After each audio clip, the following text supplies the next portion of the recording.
Very, very, very happy and pleased to have with us Mira Nair. Of course, needs no introduction, especially in Kerala. But important to say that Mira and I are of the same generation. She probably doesn't know that we were in Delhi studying around the same time, and I knew all your mad friends, Mira. Uh, you were at Miranda, weren't you? Correct. That's Yes. right. And all the Annies and all the. All So I was at LSR. Yeah, I was acha, at acha. You were around the that good time. girl and we were the wild girls. That's right. No, no, we were, yeah, who was supposed to be the good girls? We were wild enough. So I think most important and most crucially, Mira showed us how to be mad and crazy and break through and get there really. At a time when all of us were sort of thinking of film, Yevo, and finally did get into film, but our role models were all so these great men. It was always about the men, etc. And I remember always thinking of you as somebody who was sort of just there with us, and then you just flew. It was absolutely wonderful, and I really must say that has always been a very special thing for me. And I've always felt this connect and thought that one day Mira will come to the Kerala Film Festival. I would love And to. yeah, but you will soon. So of course your career needs no rewind on it.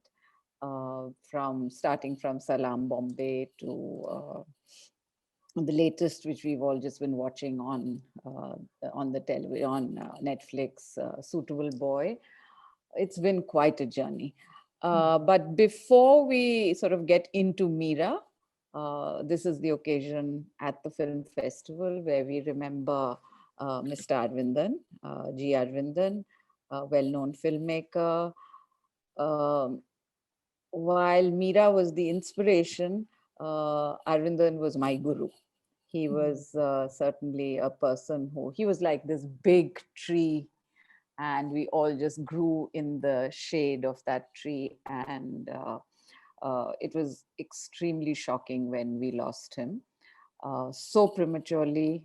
He did fantastic work. Of course, he made 10 films in that time, and also left a legacy of students, of people who, there's so many people who he has sort of nurtured, which was really beautiful, which was also that article I sent you from Sadanand, who was also one of the people who really was Wow. nurtured by Arvindan.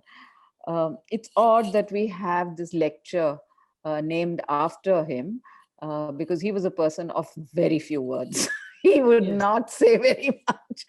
And at the festival, unfortunately, it's the lecture that's named after him. But it's important because, as time goes, and I don't know if you've realized that youngsters are rather unthoughtful of this History. kind of past and history. Yeah, not in a critical way, I would say it, but just I think it is the condition of youth. Let's say that you don't really acknowledge or often remember this. So it's important that we have this event every year. We have a big filmmaker come share their thoughts.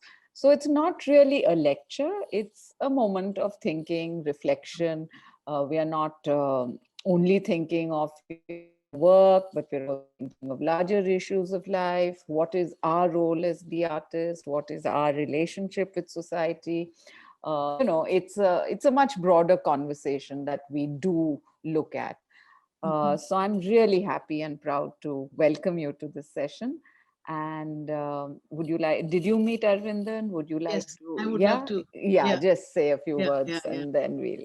So, thank you so much for inviting me to give this or have this conversation with you in honor of the great, great, great G. Aravindan, whom I did and had met in a tongue tied adoring state.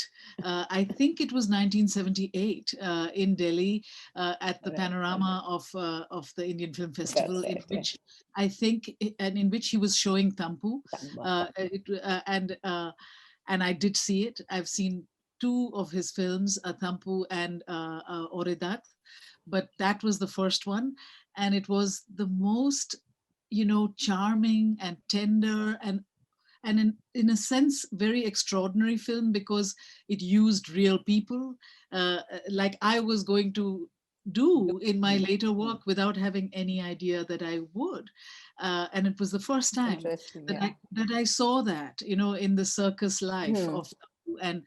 And then I met, and I loved the tenderness and the sort of humor and humanity, of course, of it. But there was no pretension and no, it was like the man himself, whom Mm. then I met, but just as a fan, just as Mm. a movie lover. I remember being completely tongue tied because he had this feeling of being Quality. like Yeah. He like was. he Yeah. was like a guru, Yeah. although he didn't take, not to take himself so Yeah. seriously. Exactly. There was this formidable, Yeah. peaceful Presence. Yeah. presence. And it's wonderful that you have this lecture named after him, because I always believe that we must say the names, we must say the Absolutely. names, and we must remember the names of those who have deeply become a part of our fabric, but we forget. And Hmm. it's so true that we must remember Aravindan, because he he had such an interesting background too, from being working in the rubber in the, rubber Rubber official, board. Yeah. I He think was he a was, rubber and then board. he went into He was a the cartoonist. cartoon. Yeah. Yeah, I mean, and he was a political cartoonist, Absolutely. and I think that a combination of humor, but really an astute way of looking at the politics of our Absolutely. world, and especially of India, was is actually of his cartooning as well as really of his films. Except that we did not know about his extraordinary visual flair, which we Hmm. saw in the two films that I've seen, because he was an avant-garde visually. Hmm. He just did what he wanted to do with the camera, and it was a very liberating and a new way of seeing, in addition to using real people often with Yeah. actors. And I wondered yesterday when I was reading and looking at his work, whether it might have been a seed for me in making Salam Bombay, which also began with a circus and also used real circus people, but Absolutely. and real children, real street children. I don't know, but it must have been, Aravindan must have given me the seed in some ways, and I am so grateful to be asked to honor him today and to remember him as much as we all really should in as students of cinema. Wonderful. Yes, we really miss him actually, and this very very hectic world of cinema actually, that kind of quiet presence is really missed, I must say. Mhm. Interesting that you spoke of Salam Bombay and Varadat.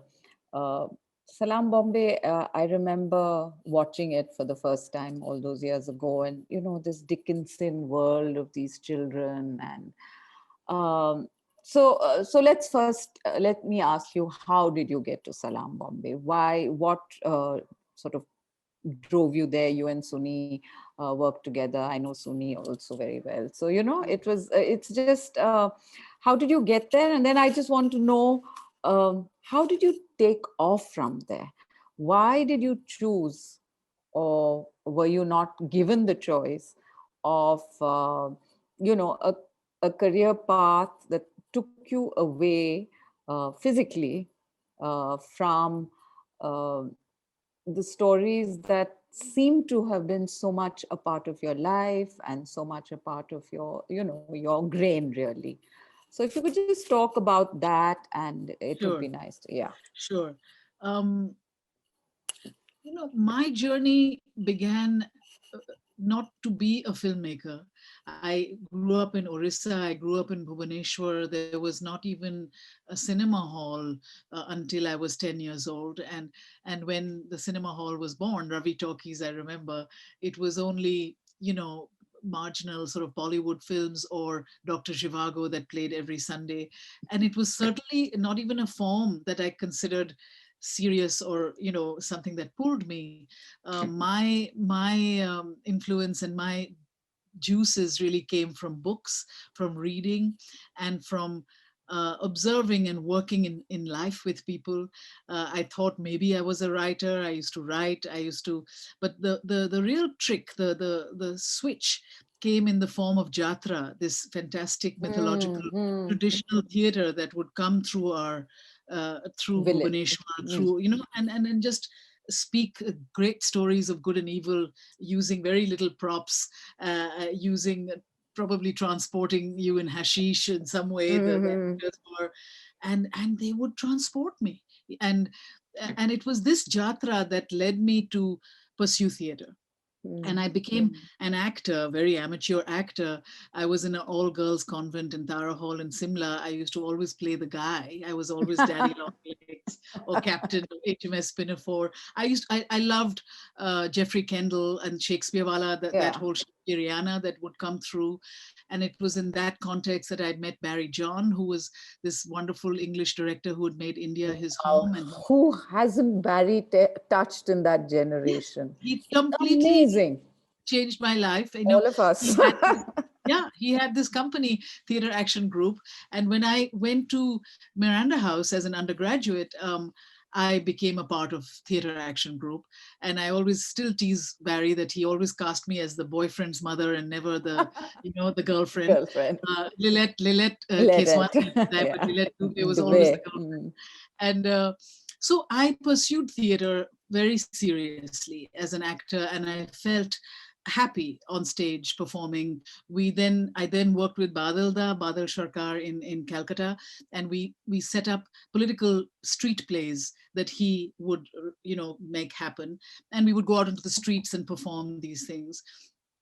But throughout this 2 3 year period of being completely immersed in the theater, I looked for the question of, can theater change the world? Can we impact anything at all? Are actors only going to be in their own narcissistic sphere, or can we actually reach out and make a difference in the world? These were my idealistic and genuine questions. And also I felt, for some reason, kind of in a secret way, I applied for scholarships to go abroad because I thought that I was perhaps an academic. I perhaps could, do that. And luckily or strangely, got a scholarship to go to Harvard, and went there for the first time, leaving my country at age 19. And Mm. there, the theater was totally apolitical and did not speak to me. And I had to find a way to be a scholarship student. What would I study? And I lucked upon a cinema verite teaching course with Ricky Leacock, the great Oh, Richard Leacock, wow. Okay. who actually pretty much was inventing the mobile Yeah. camera. Camera. He Yeah. and Mm. Penny Baker, and I studied with them, and that changed everything because I found a way to engage with the world, visually, and I found a way to make the life, in front of me, and all its struggles and its injustices or whatever I used to get upset about. I found a way of converting that into film. So Mm. for many years, for 7 years, I studied cinema verite, which was basically making unmanipulated documentaries about real people as they lived their lives. And in the course of making one of them, I made a film called India Cabaret. Yeah, of Uh, course. Mm. yeah, Mhm. which 1984, and that gave. And I lived with these. It was about two dancing girls, Rekha and Rosie, who performed in a cabaret Yeah. in Ghatkopar, and and uh, and I used to literally live with them. And in the mornings, after they would wake up from dancing until 3 a.m., a little chaipa, a little tea boy, would Yeah. always be in Chapo. their flat Mm. with So he turned up in serving them monsoon tea. wedding. Yes. Yeah. Yeah, and anyway, that little tea boy and his flamboyance at performing dancing for these cabaret dancers while serving them tea uh, was one of the early thoughts. There were several others, just looking at the incredible lack of pity in their lives, of a childhood which was not a childhood in which they had really nothing except the spirit to live. And that's what inspired me initially about making Salam Bombay. And I Mm, reached out to Suni Tarapurwala, who was my best friend, really. We were both in college together at Harvard. And she's the Bombay wala. You know, I'm mm, really from Delhi, Delhi. and I was living in Antop Hill with the dancers, and I had spent different times in Bombay. But Suni is the Bombay person, and she lived near Grant Road, and I talked to her about making Salam Bombay, but making it not as a documentary, because by that time I was tiring of documentary not having audiences, basically, you know. Mm, mm. It was this Yeah, 80s, and there was no yeah, forum like there is now. yeah. And so, and I also wanted more control over the narrative, about how to tell it, how to light it, how to what Mm, to do. And anyway, we it was Salam Bombay was a real amalgam, therefore, about working in the theater, working in the documentary fashion, but working in mm, fiction for the first time. I asked Barry John to come and hold a workshop but- of street mm. kids. We had 129 kids, of which we whittled down to 24 kids. And Okay. all these kids are in the film Salam Bombay. And then asked Nana Patekar, who was his first film, I think, is Salam Bombay. Anita Kanwar, who I loved her work from Bunyad, the television Yeah, series, the series. Yeah. and Raghubir Yadav, you know, play Chilam, and in fact discovered Irfan Khan. I went Irfan. to the Hmm. National School of Drama, Hmm. and really was riveted by this 18-year-old gangly boy, Hmm. Irfan, and I asked him to leave school for 6 months and come live with me and Oh, he was be. only 18. He Okay. was only 18, and he was and he was going to be Salim, until we real who was one of the street kids, but until the real kids whom we worked with were all so malnourished that they only reached Irfan's waist, you know. He Hmm. was towering above them, Hmm. and and it didn't work as a unit. So poor guy, it was the most difficult thing I've done. I had to uncast Irfan and give him the only scene as a non-kid that he could play in Salam That Bombay. the right letter. Hmm. Yes, the That's such the a scribe. sad scene. My Such God. an incredible Heartbreaking. scene that Suni wrote. In one scene, you get the whole picture, you know, beginning, middle, and Absolutely. end. It's amazing scene, in which Irfan played so brilliantly. But anyway, so Salam Bombay came out of that marriage of Hmm. knowing cinema verite, and knowing the theater, and knowing how to, and working in life, you know, working on the streets. And that's how it was born. And it was really a film made with not much support at all. You know, I would shoot in the morning and then raise money all night for the next morning. It was kind Hmm. of like that. And but it was a great fairy tale as to what happened after the film, because we were asked to come to the competition at Cannes. We won the The Camera camera d'Or. door. Yeah.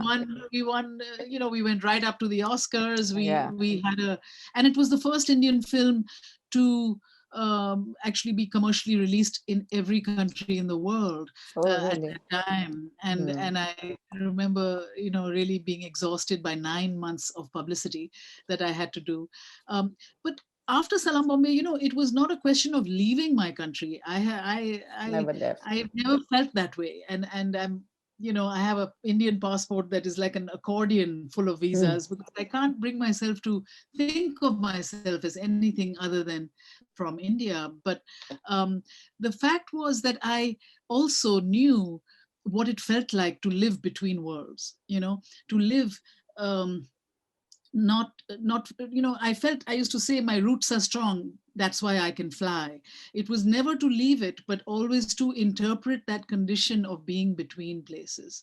And that's what led me to make Mississippi Masala, my second film, which was about being brown between black and white, you know, which is my Hmm. experience really in, um, at college and in America. Hmm.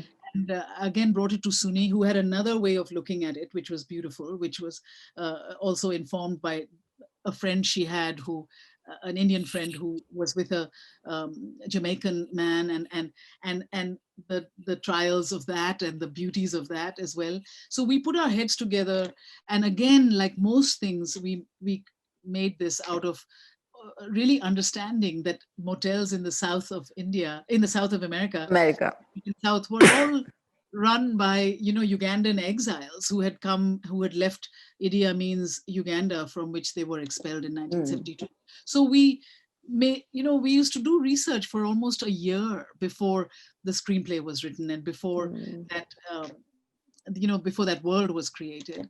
And I'm very happy to tell you, Bina, that it's the 30th anniversary of Mississippi Masala Oh, this year. really? Oh, Yes, and really? we are re-releasing the Oh, film fantastic. theatrically. How nice. And I also think of it as an anthem to Kamala Harris, who Yeah, is now the vice president of this country, and who could absolutely. well be the child of Denzel and Exact Sarita dance. Choudhury in Mississippi Absolutely. Masala. Yes.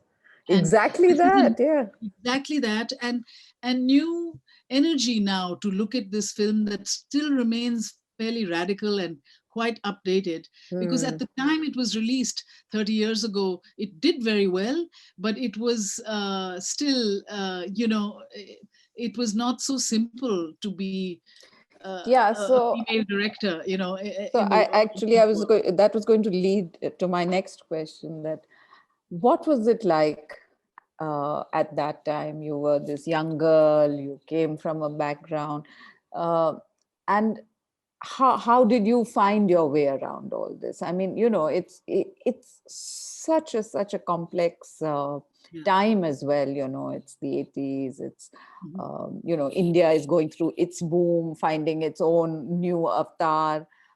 So if you could talk a bit about that, and how did you remain anchored? How did you find the resource in yourself, not to get lost in a sense, but get more and more focused? Mhm. Well, And a bit about that time. What was it like? What was the film industry like? What were you looked upon like? You know. Well, it helped that when I left India to come to study in America, I was part of an institution Hmm, that was considered hmm, sort of the elite, hmm, like Harvard. And it's interesting. I always call it the foolish confidence of the Ivy League, because they hmm, give you a feeling when you're in such places that you can hmm, do anything, and that nothing is impossible. And you, on the other hand, can look at this gang around me, like Caroline Kennedy was my hmm. neighbor, and so Sanam Bhutto and I had lunch, many times Yeah. together in the dining hall. There were all sorts of people there that Hmm. kind of came from the ruling class of the world, Absolutely. and it gives you it takes away the illusion, of the elite. You feel like, oh, people are human beings on the one hand, and on the other hand, it gave me that foolish confidence that, oh, I can stick to my guns, I can be who I am. I never thought of myself as an immigrant, like somebody who used this thing to come to America. I never was. I was a desi through and through, and I was going to never let anyone forget it. That's just who I am. Like I'm sort of a Hmm. fiercely Yes. independent type of creature. Hmm. So even from the beginning, Bina, I never wanted to explain my culture or to pander to here's ignorance of our culture. Although that time in the late 70s and 80s, they could barely spell India. There was no Hmm. knowledge of Hmm. our Indian reality at all in the Western world. Even when we were nominated for the Oscars for Salam Bombay, which was 1988, I remember whispering to Suni, who was sitting next to me in the ceremony. uh, it was Jacqueline Bisset and who was the other one? Who made the announcement Hmm. of best foreign film, and they could literally not say the name Hmm. India. I mean, they literally, their tongues were twisted around just even where we came from. Forget Yeah. about our names. Um, it was that far away, Hmm. Hmm. Um, but somehow I always was drawn to the stories that were at home, or even to questions about why are we the way we are. That Hmm. is why that led me to make the earlier documentaries, India Cabaret and so on. um, So I came from that type of slightly bullheadedness, that I'm not Mm, going to be grateful. I'm going to, in fact, educate you about about where I come mm, from, rather than yeah. the other way around of being grateful to become part of you. So I never had a plan, but I never wanted that plan of going to Hollywood, and being on an A list with some, Mm, because those days, though, it was, if you were a woman, I mean, if you would be considered lucky to get a romantic comedy to direct or something, and mm, something that had mm, nothing to do with my reality. So mm, I came out of really fiercely independent cinema, mm, and I came out of making my distinctiveness my calling card, mm. as opposed to becoming Trying part of, to. Hmm. you know and that is what led me to make Mississippi Masala, and that is what led me to turn down a lot of films. After Salam Bombay, they offered me every film about a child, of any hue Mm. at all. I got Sarafina from South Africa, That. this one, that one. I could have been making the same film forever, Mm, but somehow didn't do that, and created my own path, which was a lonely path, I have to tell you. It mm, wasn't mm. something, people are not waiting for me with open Yeah.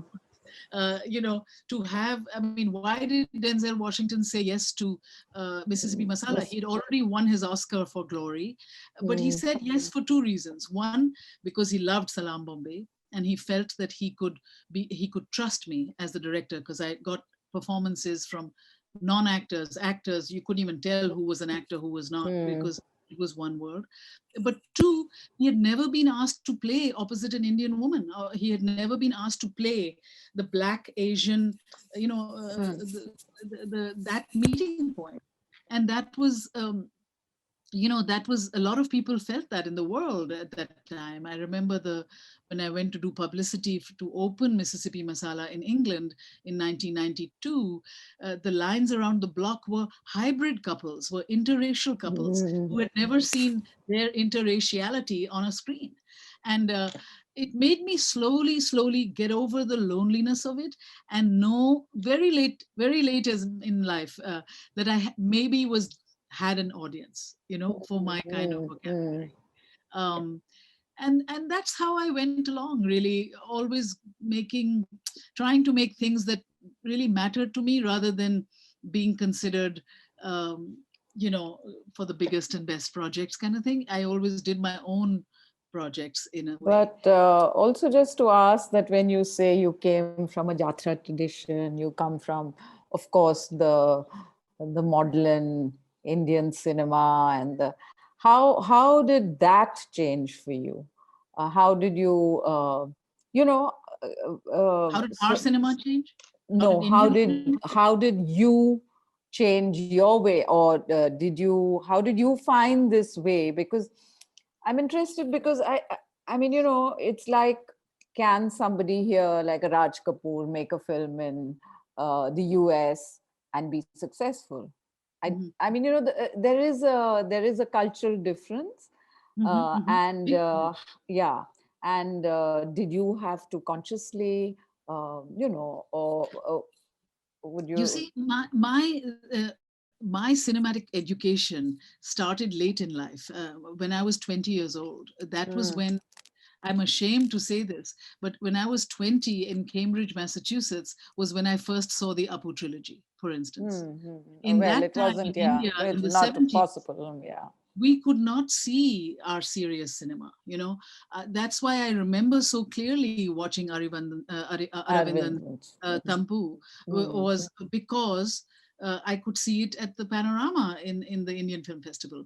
There were no really easy ways to see anything regional or mm, anything mm, classical apart from the Raj Kapoor, the commercial Hindi yeah. cinema. Um, and for me, my education began actually in the West about cinema. Cinema. And it was a spotty education, but it was a powerful one, in the sense that I was introduced for the first time to, say, the films of Louis Buñuel, of Jean Renoir, of especially, the great Japanese directors. I saw them here. I began to get more influenced by that, that Mm, that the more the European and the Japanese cinema, honestly, than Indian cinema.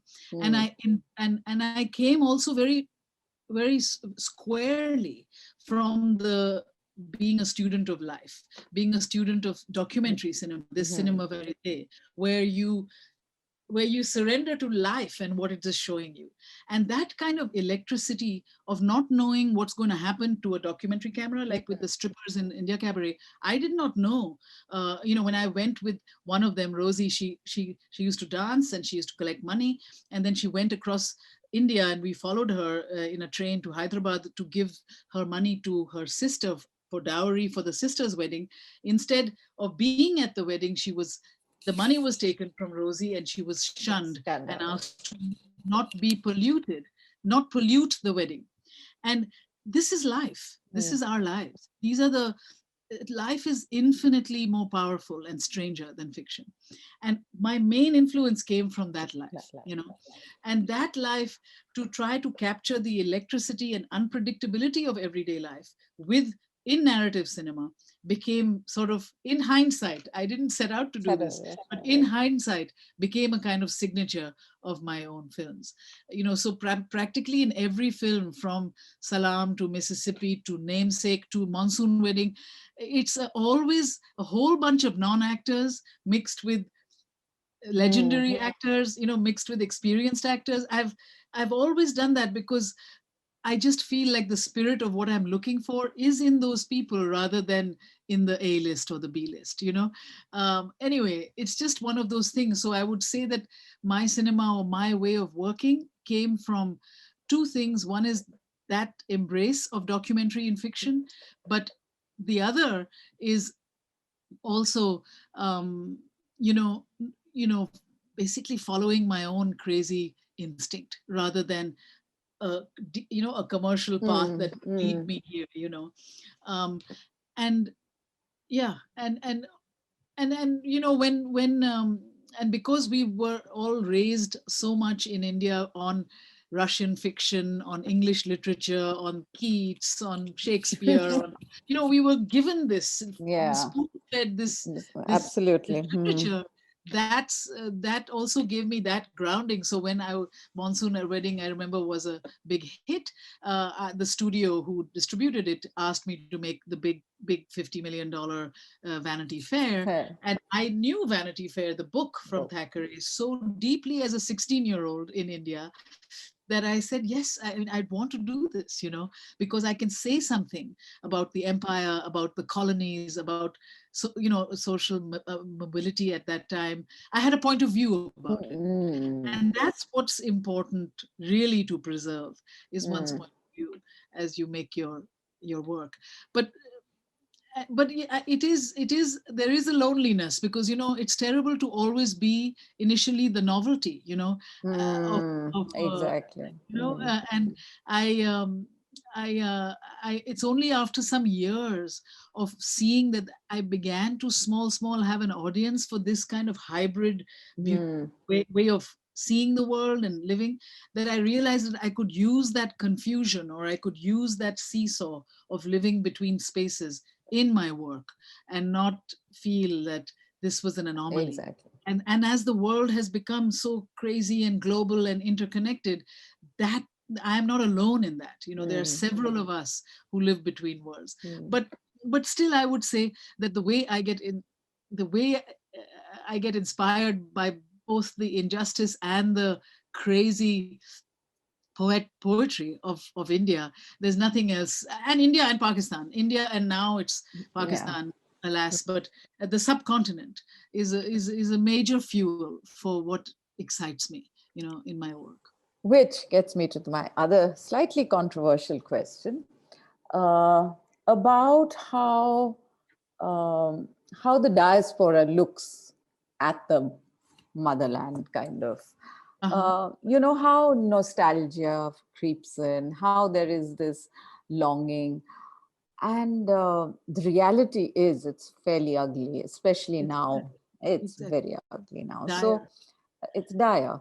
Um, how do you how are you able to sort of uh, put that into your work? How do you, I mean, how can you be a critic as well? Because I think what is required is also to look at this country now with a different and what I'm saying is there a conflict? Because there's this love, there's this craving, there's this wanting as a which is a lot to do with the immigrant experience, and on the other hand, the fact that you know what's happening here, you know what how this world is changing, how we had imagined India is no longer what it's like.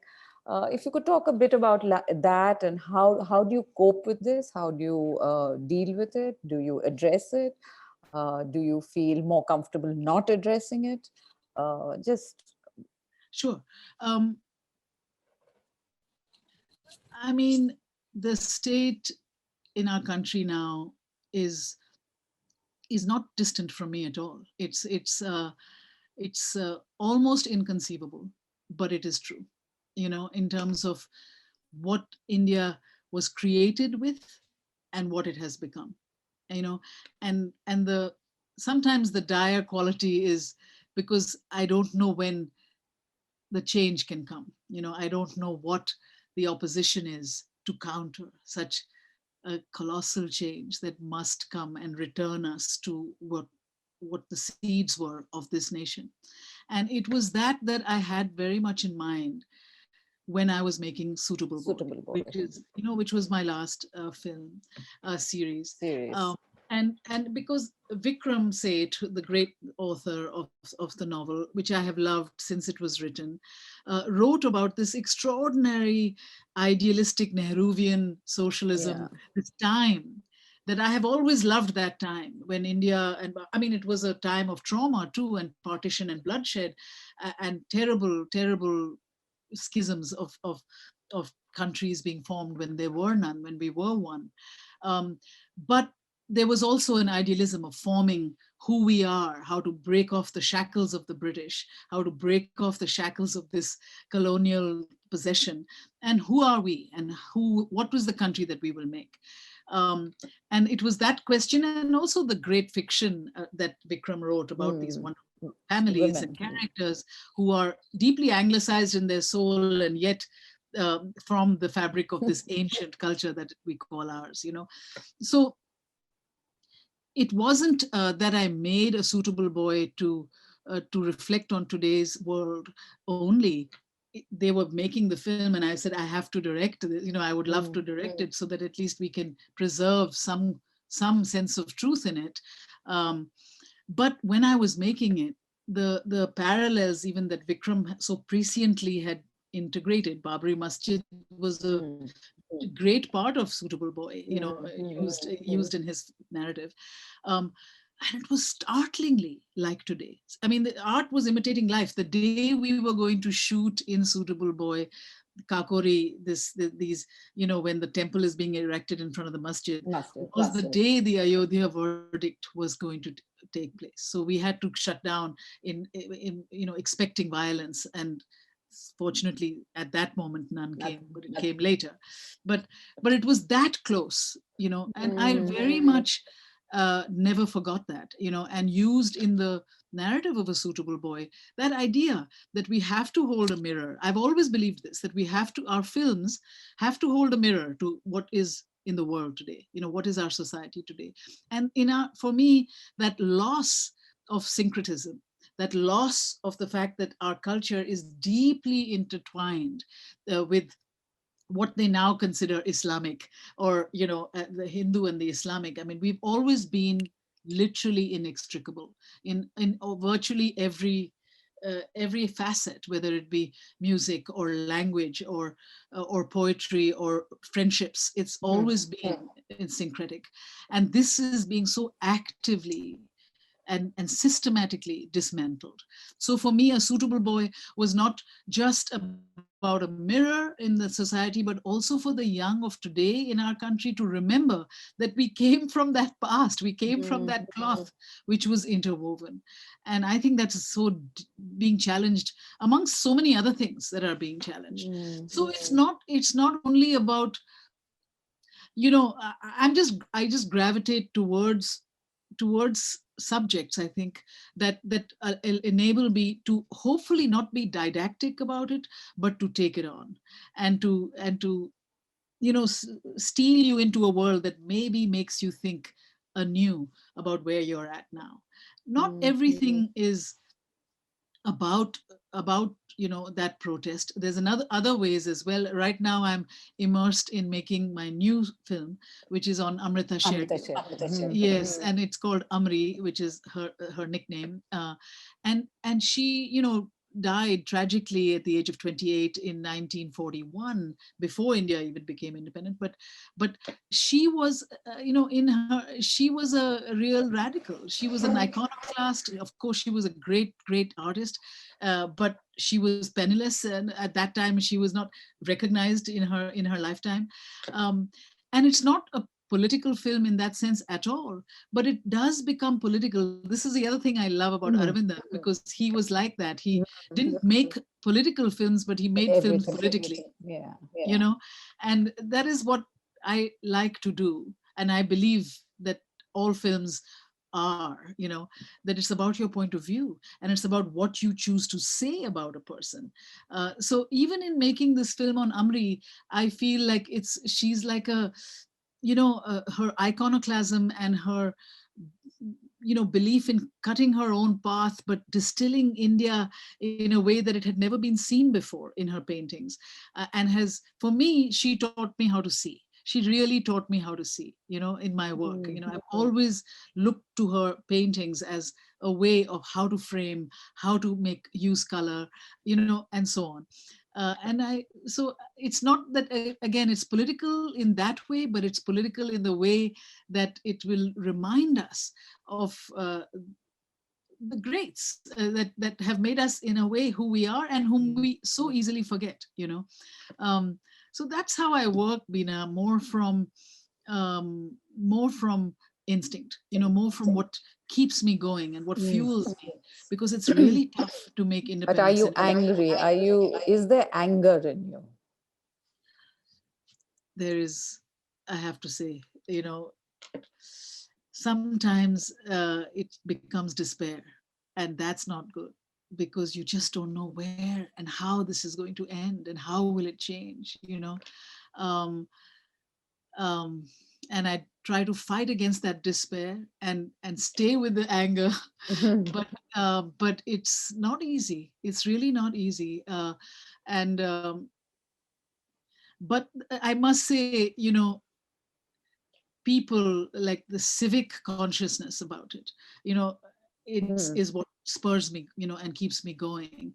And it's really sort of sad about COVID, because actually I'm trapped here in New York City at the Mm. moment. I just can't go anywhere without getting vaccinated, and Mm. all of that. But I live more than half the year. The last 2 years I've been In fully in Delhi and in India, and I have my home in Delhi as much as I have in New York, and as much as I have in Uganda. Uganda. But I can't connect them with COVID. But Go. but I must say, it's the people's uprising. It's the fact that even when the the amendment, when the protests happened, I was in India, and it was so extraordinary just to see that finally the Hindu-Muslim conflict was a civic conflict. It was not about Hindus and not about Muslims. It was about everybody saying, we will not do this. We will not accept this. Mm. It's that gives me hope, and that gives me just that energy to go on, like the farmers are right now. But I do feel cut off, and I cannot wait to come back. And I'm waiting. It's just a question of a month, but I'm waiting. But that's what's hard. It's that disconnect. But fortunately, anything but despair. But despair is like a neighbor. Mm. But do you feel this same connect with the US? Do you feel elated? Do you feel with the change that has happened with Kamala Harris coming on? Yeah. Do Well, you see hope uh, there? Because, and with the Black Lives Matter, as an Indian, how there is a sea change that we all yes, hope and again expect. So yes, do you yes. feel that connect? Do you I feel like in this country, the last 2 years have been cataclysmic in terms of, again, civic movements rising up and saying no more. From Me Too to Black Lives Matter. And now you can see almost a reverse, like, defense mechanism of everything is really saluting a person of Mm. color. We are once again flavor of the, I hope not the The moment, but flavor of the month. we are the current favorites. And I laugh about it because sometimes, I know very well what it is to feel like a marginal novelty. And now everyone around me is being shamed into looking at people who look like me and work like me as somebody who means business or is serious. Mhm. So it's a little amusing, but it's also real. It's very much in the fabric here. So yes, I feel definitely, especially with the Black Lives Matter movement, I feel, again, not only because it's a black movement, it's totally almost more a white movement. Mm. It's really a civic movement, and it has and is changing uh, the way we look at media, because that's what, isn't it, the most Mm. powerful thing is how we are represented. Rented. And now everyone's on the back foot wanting to be in the front foot again. So in that sense, I definitely feel energized, by what's going on here. Although I don't trust it fully sometimes, because I Mm. know it's all about, it's a reaction rather than something intrinsic. but Mm. but it's also becoming intrinsic. But And politically, it's just a big relief to have had mm. this election, and to know that we are not subjected to 4 more years of cruelty and craziness, really. Mm. However, we also know that more than 70 million people voted for him, and that is also almost half this country. Mm. So it's again, that Damocles sword is very much above us Mm. here, in terms of which way one could go. But a huge sense of relief generally with the election, not just for America, but for the For the world. world. uh, Mm. and uh, and so I have to ride with that. But I have to say, just to be honest, that the connect, uh, that that intrinsic connect is for me much more for the subcontinent than it is for this Mm. continent. Yeah. Mm. Uh, just a little bit about the Me Too movement. Just do you think it has it made that difference? Has it changed the way, I mean, that women are able to work in the industry? How has that sort of, or was it just, as you say, a kind of flavor of the month kind of thing that happened, and or do you think there has been intrinsic change that did happen with that? And are you seeing that, being a woman, being somebody in the industry there? If you could just talk a little about that. I think the Me Too movement was a very serious thing that for the first time really shone the light on the desperate inequity and the gross uh, Growth.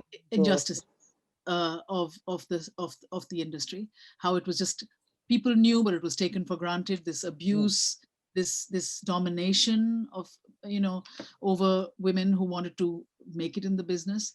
I also know, you know, I used to be defensive about it myself, like, oh yeah, I never think about being a woman. I would, Yeah, I'm exactly. a bull. Hmm. I I would all think of that that. made us And all think, yeah.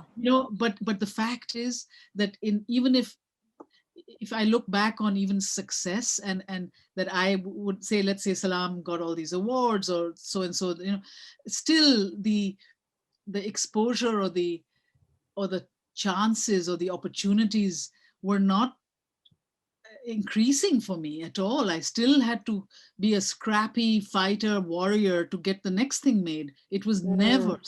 never simple. I was definitely on a different equation than a male director who would have had been, who got the camera door, who Mm. went to the Oscars. They would be making, the biggest blockbuster in 2 years flat. and I could see that, but I never succumbed to it because I was here to do my thing, and I was going to be fiercely independent about doing it. And only later I realized that I had actually an audience, perhaps, that wanted my work, right? So I Hmm. knew that, but I just kept myself going. Now it's more the confluence of Me Too with Black Lives Matter in Hmm. this country and in this industry that has made a colossal sea change difference, because people have signed those inclusivity things that you have to have, 50% Hmm. being women, 50% people of color, all of that. It's really making a difference. So people are now, especially during COVID, it's like a colossal development going on in the Hollywood of the world, where no longer, sort of all white projects about a black figure can be Hanging in the tolerated. background. Hmm. They cannot be tolerated. No, so they seek people like us to front them, or to say, come and add color to our lives. Even that cannot be tolerated. So it's very interesting what's going on, but the fact is that the opportunities have just wide open exploded for women, for, like, they are shamed into opening the doors to us, Hmm. in a very different way than it was before. Very different way. It's almost like and I'm producing a number of things that are seeking, female directors, that are Hmm. seeking powerful directors who happen to be women. That's, so in that sense, I would say there is a big change, um, but you have to be astute about it. It's not enough. You have to look to see, why are we being quoted, what are we Hmm. being asked to say. You have to still be vigilant Hmm. about what you stand for and what we stand for. So but it is definitely a different world in terms of the encouragement and the doors opening, to women especially, and now to people of color. Hmm. Which leads me now to Uganda, where there's another world you have. Yes, And yes. I mean, of course, the film Queen of Katwe, which we've shown in Kerala. We've shown most of your films in Kerala. Thank you. But just to talk about what you're doing there in terms of training, and Yes, why did you choose Uganda? Why? What is that? Uh, I mean, what is that about now? yes, yes. Well, um, I had never been to the African continent. Forget about Uganda. Until 1989, when I pursuing the idea of Mississippi Masala. Researching for the script, because a number of people who owned American motels in the South came from Oh, from Uganda. Uganda, right? Exiles. Yeah. So that led us to wanting to go to this land which they all dreamed about, but I had never seen and Suni had never seen. So the two of us went to Uganda then, and it was just finishing with the civil war. It was bombed out. It was soldiers. It was actually the most terrifying place and the most beautiful, but Hmm. terrifying place I'd ever been to, because of the bloodshed.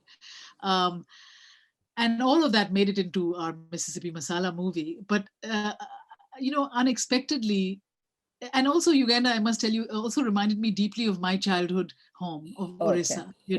And I felt weirdly at home there, and whatever it was, but I fell in love there, and I met my husband there, Mahmoud Mamdani, and since '89, he was a professor at Makerere at the university, and um, pretty much since 1989, we have lived there and made it our home, as much as our home is here and in India also. But and I had my son there, Zoran, in 1991, Just a and moment. He's just won an election, huh, Zora? yes, he has.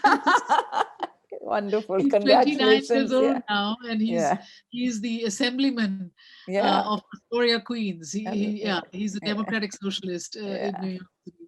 It's amazing, and Yeah. he was, well, I'm looking at and he was this little in Uganda, Lovely. but And now I he's. think I met him in Gujarat when he was a young man with your sister's son. They were on With holiday. Masud. Yeah. Oh, And wow. He Yes, was yes, shooting yes, and they were hanging on to, yeah. yes, yes. He's here now, very much, Yeah. very rooted in making change. Okay. Mm. Um, yes. Okay, So so sorry, you were in anyway, Uganda, so yeah. I was in Uganda. We made Mississippi Masala. That was in 1991, and lived there ever since. And those days, because I had like a little ankle or a foot in Hollywood and a foot somewhere else, a lot of the few films that were set in Africa would be offered to me. And Mm. always I would see that it was never about the African continent that I lived in. It was never about the people who really made up this place. It Mm. was always through either a white observer, or if it was Steve Biko's film, it was always about Donald Woods and the Mm. journalist. If it was another film I was offered called White Mischief, which was always about colonial neurosis, as a unnamed Maasai warrior stood in the horizon looking elegant and angular. And I got really tired of that. And for my years, I had served as a mentor in Sundance and at Moonstone, different labs around the world.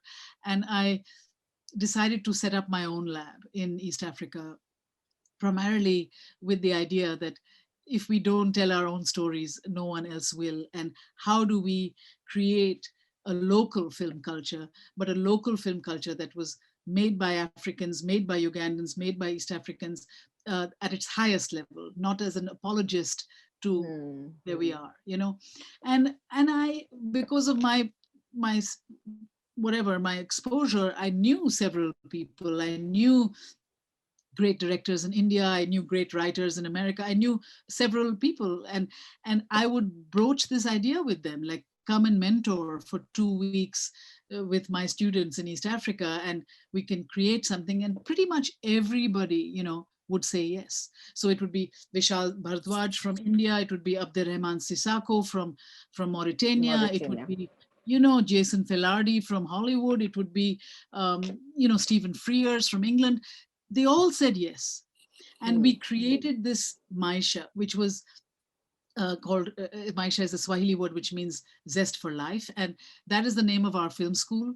It's now been 16 years running. Okay. It's a free school. We create about 6 workshops a year, primarily to train in screenwriting. And then we have 2 workshops of production, where we take the scripts that have come out and the writers that have come out of our screenwriting workshops, and they gather and we choose 4 scripts that we actually enter and make production on. Okay. So the students leave with 15 to 20-minute films from Maisha. And we've done this both in fiction and in documentary now for 16 years. And the goal for me was to create simply 5 great original film directors from the continent, from the East African region. Today we have closer to 28, Oh, you know, really? from the region. Yeah. And they're all working in film in different capacities, but they are there. And now we are transitioning. Maisha is kind of winding down because it's a free school. It's very tough to Mm. keep raising money for this, and people are now making their work. There Mm. is a profession, there is a film culture, and now we are transitioning into another stage of how can we, we are evaluating ourselves, and we are making a film called the Maisha Legacy film of 16 years and what we've done, and the different students. And most of our students have become mentors and have come back to teach at Maisha. So it was about that. It was about creating film culture that told our own stories by our own people in the best way in our own languages. And that's what Maisha stood for, and stands for. And um, and and then anyway, this continued. And then I was asked, then I was introduced to this idea that became Queen of Katwe, which I also wanted. Mississippi Masala was done like 1991, Mm. and I had now lived in Uganda closer to 30 years, and wanted to tell another story of day-to-day Mm. contemporary life, of what it's really like. And the great story of Fiona Mutesi, an utterly true story of a slum kid who becomes a grandmaster in chess and takes her family out of the slum, Mm. is is really inspiring and utterly true. And it was a way, I wanted to do that. But the beauty of making Queen of Katwe in the streets, 15 minutes from my home, was that 30% of the crew was Maisha alumni. Oh, It was made lovely. with everyone who came out of the school. Oh, And this is a Hollywood big union movie. It's not a, a small thing. And they were so professional that they're all there. So it makes me, it was proud. hard. Yeah, it was really Of heartening. course. Yeah. Lovely. Lovely to hear this. Really wonderful. Yeah, because I think that's what life is about, giving back as well, really. Yeah, You whatever you know. know. Yeah. It's Just useless unless. since you've done so much work on, it's a bit of a jump back. Mhm. Uh, I was just particularly interested in this, that you've worked on adaptations and so on. Yes. I was very interested in the Reluctant Fundamentalist. Oh, thank you. I love it. No, but the film you turned Yes. into something else, a Uh-huh. bit of something else in terms of the appearance of the character. So tell me about that process. What is adaptation? What is this process of adaptation? What about the Suitable Boy, this 900-page book that 1300. 1300-page book that we've all plodded through? uh, how do you find the essence, and how much do you think you should sort of just, I mean, for me, the Reluctant Fundamentalist is a monologue, right? Of course he's talking to somebody, but you never see the person, the whole so if you could just talk about this Yeah. process of and why you did it like that, why would you have chosen that form? uh, Well, you know, the Reluctant Fundamentalist was a very, probably the hardest adaptation mm, to make, mm, because as you said, it's like Camus. It's a complete monologue. One man is talking to another that you don't see. yeah. um, but uh, with leaving that aside, the world that Mohsin Hamid creates in the Reluctant Fundamentalist is an extraordinary world, of a brown man who loved Exactly. America, who comes to America, And gets totally, who's the yeah. lover of America, who goes right to the top of American Wall Street life with his blonde girlfriend and the whole thing, and how everything changes after 9/11, and he's now no longer anything else but a Muslim. And Yes. not just that, but a Muslim who's working in high finance, you know, being trained to basically rip off the workers of the universe to create Mm, profit for mm, big companies elsewhere. That's the other aspect of it. yeah. Um, we have our, in this country, Jack Kerouac and On the Road and all Mm, these coming of age stories.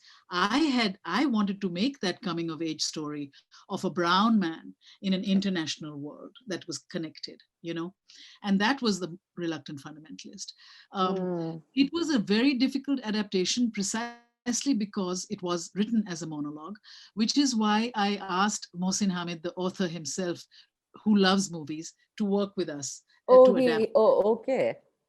Yeah, Okay. initially we spent 3 years on who is Bobby, who is the person that Riz Ahmed's character is speaking to, and creating that character, because it's really hard to make a film like a monologue. I mean, Mm, then you reach like 5 people, if you mm, don't, mm, so. And then we, worked with Ami Boghani and William Wheeler, the two screenwriters, to populate that, to flesh that. But that was, that was the biggest invention in that film, mm, is the character that the mm. main character is talking to. But once we cornered that, the entire adaptation is very close to the Yeah. book, except in the character of the girlfriend, Erica, who Mhm. in the book is sort of a sliver of a human being Human who being, just yeah. disappears into thin air. And I find it very hard to make female characters that are that passive and Yeah. that way. And also we converted her into an artist who um, now it's called cultural appropriation, but who then takes on her Yeah. lover Chingez's conflict and makes it her art. And I have been surrounded a lot by people like this, and so I wanted to kind of raise a glance at that, as well. um, but for me, a reluctant fundamentalist was really about having a dialogue with the Western world, which is what Changes does, Mm, because too often, especially soon after 9/11, the dialogue was not a dialogue, it was a monologue from America, saying mm, axis of evil, this is the mm, schism, mm, Islamophobia, get them, and you never heard where the bombs were dropped. You never heard on mm, whom they were dropped. You never heard and saw the devastation or even the impact of these attitudes in the rest of the world that we actually mm, came. So the reluctant fundamentalist attempted to be that dialogue. Um, and I think it did, and because I made it independently and I wanted to, and not make it with Hollywood, it allowed me that freedom to mm, not censor itself before it was out. mm, Of mm, course, I knew that it wasn't going to be a blockbuster. I knew it's a political mm, film, so mm, everyone's not going to rush to the theater necessarily to see it. But I really want to do work that I can stand by, and that I can believe in. And for me, that's very important. Whenever people get, like I know I'm a team player and I work with people, but when I'm left to do my own, to have that control over my universe, it inevitably somehow has an integrity that I enjoy. And there are some films I have, like The Namesake or Monsoon Wedding or Salam or even Queen of Katwe, that I did what I wanted, and that was in the Reluctant Fundamentalist as well, because I had funding that shared my politics and that would not, mm, mess with them and mm, whitewash it mm. essentially. So yeah, it seems as if you were talking. I mean, I really get that feeling that there is this sense of you very much over there as well. That's what I mean, that's what I was Yeah, very interested in. we keep trying. Well, yeah, it's been so wonderful speaking to you, Mira. Thank you so much. Thank you, Um, Bina. Thank you for. well, I mean, it's not just sort of hollow words that I'm trying to say, but I really um, think it's so important that we also get to know, because I mean, you see a body of work, but you also need to know The beating heart. the beating heart. That's right. You got it. The And this beating was crazy really heart. the beating crazy hearts. Yeah, that show us the way, really. I So hope thank you. you. We'll see Thank you, you Aravindan, in. for being with us. That's right. Okay. Always he's there with us. Yes, Thank you, really. Mira. See you Thank soon. you, And do Bina. take care. Stay safe from the virus.